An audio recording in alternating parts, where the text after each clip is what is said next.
ଦେଖନ୍ତୁ क्वेश्चन ହେଉଛି 11 ପୂର୍ଣ୍ଣ 1 ବିଭକ୍ତକ 9 ଶତକଡ଼ାକୁ ଭଗ୍ନାଂଶରେ ପରିଣତ କର।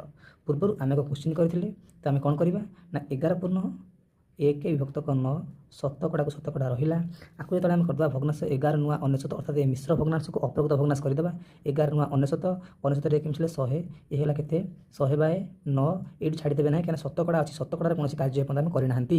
11 ପୂର୍ଣ୍ଣ 1 ବିଭକ୍ତକ 9କୁ ଆମେ ଖାଲି 100/9 ଅପ୍ରକୃତ ଭଗ୍ନାଂଶ କଲେ ପରସେଣ୍ଟେଜ ଉଠେଇବା, ତାହେଲେ କେତେ ହେଇଯିବ ନା 100/9 ପରସେଣ୍ଟ ଯାହାର କେତେ ବସିବ 1/100 100କୁ 100 କଟିଲେ ଆନ୍ସର କେତେ ହେଲା 1 ବିଭକ୍ତକ 9। ତାହେଲେ ଆମେ କ'ଣ ପାଇଲେ 11 ପୂର୍ଣ୍ଣ 1 ବିଭକ୍ତକ 9 ଶତକଡ଼ାଟାକୁ ଭଗ୍ନାଂଶରେ କଲେ 1/9। ଆପଣ ଭାବୁଥିବେ କି ସାର୍ ଶତକଡ଼ାଟା ହେଇକି 100 କେମିତି ହେଉଛି ନା ଦେଖନ୍ତୁ ବର୍ତ୍ତମାନ ମୁଁ ଆପଣଙ୍କୁ କହିବି କି 7 ଶତକଡ଼ା ତା ଅର୍ଥ ହେଉଛି 7/100।